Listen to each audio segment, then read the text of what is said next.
National లెవెల్లో ఒక భూమి క్రియేట్ చేసుకొని వాళ్ళు సెల్ఫ్ గా ఒక వాళ్ళ బ్రాండింగ్ వాళ్ళ దాంట్లో మన వాళ్ళు ఎలా ఇన్వెస్ట్ చేయరు, వాళ్ళ దాంట్లో ఎవరు ఇన్వెస్ట్ చేయాలో వాళ్ళే ఇన్వెస్ట్ చేస్తారు. వాళ్ళు చేసుకున్న ఒక పబ్లిసిటీ ఒక భూమి క్రియేట్ చేసుకునే విధానంలో ఒక ప్రాజెక్ట్ లో సేల్ అయినాయి. అదే నియోపోలిస్ లో అదే ఏరియాలో మిగతా ప్రాజెక్టులలో ఈ రోజు కూడా వన్ టైం పేమెంట్ కో లేకపోతే మొత్తం రేరా వచ్చిన తర్వాత అమ్ముకునేదానికి 8,000 7,000 కూడా ఎవరు పట్టించుకుంటలేరు. అది ఒక కంపెనీతో మనం కొలమానం చేయకూడదు. యాక్చువల్గా మార్కెట్ అయితే ఇప్పుడు ప్రజెంట్ అన్ని కంపెనీస్ పెద్ద పెద్ద కంపెనీస్ అన్నీ కూడా సేల్స్ తగ్గినాయి. ఆ పక్కన ఉన్న సలార్పూర్ సత్వ వాళ్ళు 2-3 అమ్ముతున్నారు నెలకు. సో మార్కెట్ అది గవర్నమెంట్ ఖచ్చితంగా గవర్నమెంట్. ఇప్పుడు రాజశేఖర రెడ్డి గారు ఏమంటున్నారంటే యూనిట్స్ తగ్గినా కానీ వాల్యూ మాత్రం ఈక్వల్ గా ఉంది గత సంవత్సరంతో పోలిస్తే అన్నారు. దాంట్లో మీరు ఏకీభవిస్తున్నారా? లేదు, యూనిట్స్ అంటే నెంబర్ ఆఫ్ యూనిట్స్ వాల్యూ 100% మనకు ఎప్పటికెప్పుడు రేట్లు పెరుగుతూనే ఉంటాయి.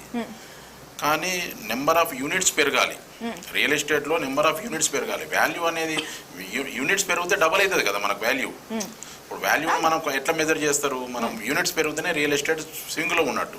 రియల్ ఎస్టేట్లో స్వింగ్లో ఉంటే మన వాల్యూ సేమ్ ఉండడం వల్ల మనం ఆనందపడతామా? రియల్ ఎస్టేట్ యూనిట్స్ పెరిగితే మళ్ళీ అది వాల్యూ కూడా డబల్ అవుతుంది కదా. అది డబల్ అవ్వడం అనేది ఇంపార్టెంట్, గ్రో అవ్వడం అనేది ఇంపార్టెంట్. దాని గురించి మనం మాట్లాడుకుంటున్నాం. రియల్ ఎస్టేట్ ఎట్లా గ్రో కావాలంటే నెంబర్ ఆఫ్ యూనిట్స్ పెరగాలి. నెంబర్ ఆఫ్ యూనిట్స్ పెరిగితేనే గ్రో అవుతుంది. గ్రో అయినట్టు మనకు కౌంటింగ్ ఉంటుంది. రైట్. రవికుమార్ గారు అంటే చాలా జనరేషన్స్ మారుతూ వచ్చాయి. మన తాతల దగ్గర నుంచి మన పిల్లల దగ్గర వరకు అన్ని చూస్తున్నాం. మనం ఇన్వెస్ట్ చేయడానికి ఇష్టపడట్లేదా ల్యాండ్స్ పైన ఇప్పుడున్న జనరేషను? ల్యాండ్స్ మీద కాకుండా వాస్తవంగా కూడా ఫ్లాట్స్ మీద, అపార్ట్మెంట్లలో గేటెడ్ కమ్యూనిటీలలో ఫ్లాట్స్ మీద కానీ విల్లాస్ మీద కానీ, తర్వాత ఒక జనరేషన్ ఒక పార్ట్ ఆఫ్ జనరేషన్స్ ఏకర్స్లో ఇన్వెస్ట్ చేస్తున్నారు. ఈ రెగ్యులర్ చిన్న సైజ్ ఆఫ్ ఫ్లాట్స్ మీద, ఓపెన్ ఫ్లాట్స్ మీద మాత్రం ఇప్పుడు కొత్త జనరేషన్ ఇన్వెస్ట్మెంట్ చేస్తలేదు. ఓన్లీ కమ్యూనిటీస్ మీద. ఎందుకంటే వాళ్ళకు ఈ సెగ్మెంట్ ఆఫ్ పీపుల్కు పేపర్ వర్క్ చేయడము, సరి చూసుకోవడము, దాని మీద మళ్ళీ దాన్ని ప్రొటెక్షన్ చేసుకోవడము, దాన్ని కాపాడుకోవడానికి. ఎందుకంటే మైక్రో ఫ్యామిలీస్ అయిపోయినాయి. ఇంతకుముందు ఒక ఫ్యామిలీకి 5-6 పర్సన్స్ ఉండేది, బ్రదర్స్ వాళ్ళంతా ఎవరో ఒకరు చూసుకునేది ప్రాపర్టీస్ను. ఇప్పుడు మైక్రో ఫ్యామిలీస్ అయిపోయినాయి. 1 or 2 సన్స్ కదా. సో వాళ్ళు ఇద్దరు అమెరికాలో ఉంటే ఇక్కడ చూసుకునే వాళ్ళు లేరు. కాబట్టి వాళ్ళు ఏం చేస్తున్నారు? కమ్యూనిటీ బేస్డ్లో ఉన్న ప్రాపర్టీస్కి ఎక్కువ కొనడానికి ఇష్టపడుతున్నారు, ఎక్కువ ఇన్వెస్ట్ చేయడానికి ఇష్టపడుతున్నారు. ఇంటర్నేషనల్లో కానీ నేషనల్లో కానీ ఇతర డిస్టిక్లలో పోతున్నారు, ఇతర స్టేట్లకు పోతున్నారు ఎంప్లాయ్మెంట్ కోసం. సో గ్లోబలైజ్డ్ అవ్వడం వల్ల అందరూ కూడా ఏం చేస్తున్నారంటే కమ్యూనిటీస్కి ఎక్కువ పోయి అక్కడ డబ్బులు ఇన్వెస్ట్ చేస్తున్నారు తప్ప ఇప్పుడు కొన్ని ఓపెన్ ప్లాట్స్ కూడా కమ్యూనిటీస్ అంటే గేటెడ్ కమ్యూనిటీస్లో ఉన్న ఓపెన్ ప్లాట్స్కే ఎక్కువ సేల్ అవుతున్నాయి. ఎక్కడో ఉన్న మోకిళ్ళలో అపర్ణాలు ఉదాహరణకు తీసుకుంటే మనము అక్కడ 70,000 దొరుకుతుంది మోకిళ్ళలో. మామూలు ఇక్కడ కాలనీస్లలో కూడా 70,000 దొరుకుతుంది. అయినా కానీ కమ్యూనిటీస్కి ఎక్కువ వాళ్ళకి సెక్యూరిటీ ఇంపార్టెంట్ ఇప్పుడు ఈ రోజులలో. ప్లస్ అగ్రికల్చర్ ల్యాండ్స్ బాగుంటున్నారు. దూరం పోయి ఒక 10 ఎకరాలు కొనడము, 20 ఎకరాలు కొనడము అట్లా ఇన్వెస్ట్ చేస్తున్నారు. ఇన్వెస్ట్ మాత్రం భూమి మీదనే చేస్తున్నారు. ఈ మిగతా సెగ్మెంట్స్ అన్ని కూడా 30% వాళ్ళు. భూమి చాలా మంది బంగారంలో ఫీల్ అవుతుంటారు. అసలు రియల్ ఎస్టేట్ అనేది సరే ఎన్ని జర్కులు వచ్చినా కూడా ఇంక్రీజ్ అవుతూనే ఉండే రంగం అంటారు చాలా మంది. ఇంకో బ్యూటీ ఏంటంటే హైదరాబాద్కి ఎప్పుడు కూడా ఇంతకుముందు చెప్పినట్టు అది అక్షయ పాత్ర. ఎవరికి భూమి విషయంలో హైదరాబాద్లో ఇన్వెస్ట్మెంట్ పెట్టే వాళ్ళకి ఇప్పుడు ఇది బంగారు అవకాశం. యాక్చువల్గా ఈ టైంలో ఖచ్చితంగా ఇన్వెస్ట్మెంట్ చేస్తే ఇంకొక నెక్స్ట్ 4-5 ఇయర్స్లో వాళ్ళ రేట్స్ ఒక 5 times 4 times పెరిగే అవకాశాలు ఉన్నాయి. గవర్నమెంట్ కనుక డెవలప్మెంట్ యాక్టివిటీస్ ఎక్కువ స్పీడప్ చేస్తే. రైట్. రాజశేఖర రెడ్డి గారు అంటే ఇండియాలో ఇన్వెస్ట్ చేయడం కంటే ల్యాండ్స్ పైన అమెరికాలో ఎక్కువ మంది ఇన్వెస్ట్ చేస్తున్నారు మన ఇండియన్స్. తర్వాత మనకంటే ముందు చైనా వాళ్ళు ఉన్నారు. వాళ్ళు 11% పెడుతుంటే మనం 10% పెడుతున్నాం. ఎందుకు ఇండియాకి మొగ్గు చూపకుండా అమెరికాకే మొగ్గు చూపుతున్నారు మన వాళ్ళు? అంటే ఇప్పుడు అమెరికాలో కొంచెం ఏజ్ పెరిగింది. అంటే 40-45 వచ్చిన వాళ్ళంతా కూడా గ్రీన్ కార్డ్స్, సిటిజన్షిప్స్ వచ్చాయి. అంతకుముందు అందరికి కూడా H1 వీసా మీద టెంపరీ వీసా, అది ఎప్పుడు ఉంటుందో ఎప్పుడు ఉడుతుందో ఎప్పుడు రిటర్న్ రావాల్సింది తెలియని ఉద్దేశం.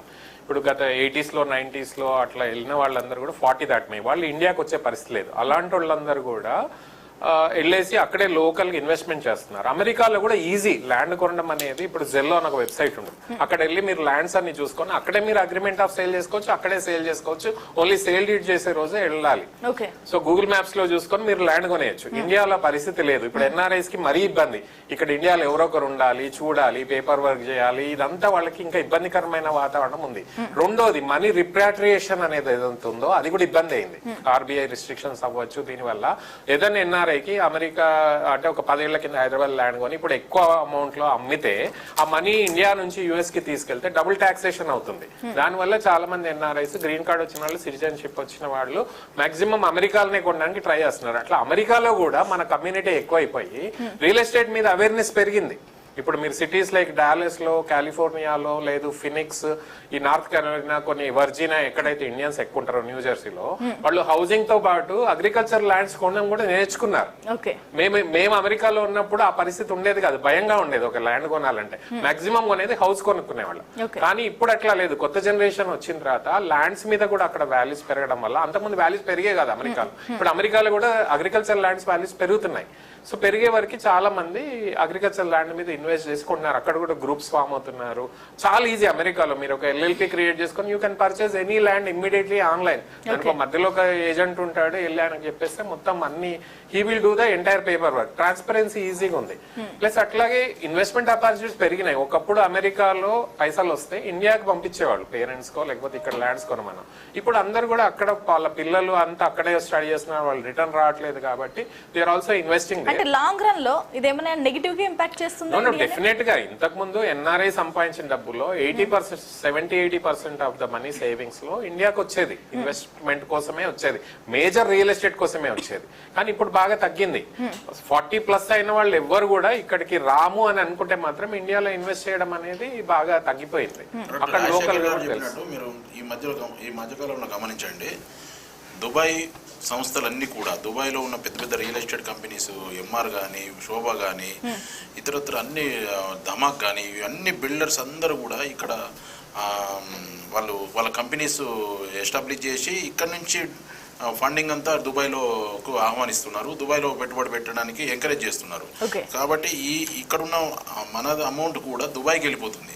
నాట్ ఓన్లీ అమెరికా, దుబాయ్కి కూడా డైవర్ట్ అయిపోతుంది. ఎందుకంటే వాళ్ళ ఆ విధమైన ఫెసిలిటీస్ ఇస్తున్నారు, ట్యాక్స్ లెస్ ఇస్తున్నారు, అన్నిటినీ ప్రోత్సహిస్తున్నారు, ఫ్రీ హోల్డ్ ఇస్తున్నారు, గ్రీన్ వాళ్ళు ఒక కార్డ్ ఇస్తున్నారు, గోల్డెన్ కార్డ్ ఇస్తున్నారు, గోల్డెన్ వీసా ఇస్తున్నారు, ట్రాన్స్పరెన్సీ ఉంది, సేఫ్ అండ్ సెక్యూరిటీ ఉంది.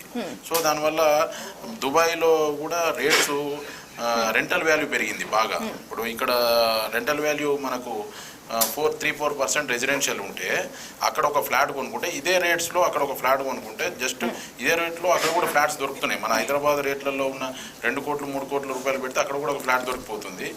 గోల్డెన్ వీసా ఇస్తున్నారు, రెంటల్ వాల్యూ మనకి 8% వస్తుంది అక్కడ. రైట్ అండి, రైట్. శ్రీనివాస్ గారు, అమెరికాలో ట్రంప్ వచ్చినప్పుడు కూడా పిచ్చి చేష్టలు చేస్తాడని మాట్లాడారు. ఇప్పుడు హైదరాబాద్లో కూడా, తెలంగాణలో రేవంత్ రెడ్డి వచ్చిన తర్వాత అనాలోచిత నిర్ణయాలు, ఎక్స్పీరియన్స్ లేకపోవడం వల్లే అన్ని రంగాలు కుదేలవుతున్నాయి. ఇచ్చిన గ్యారంటీ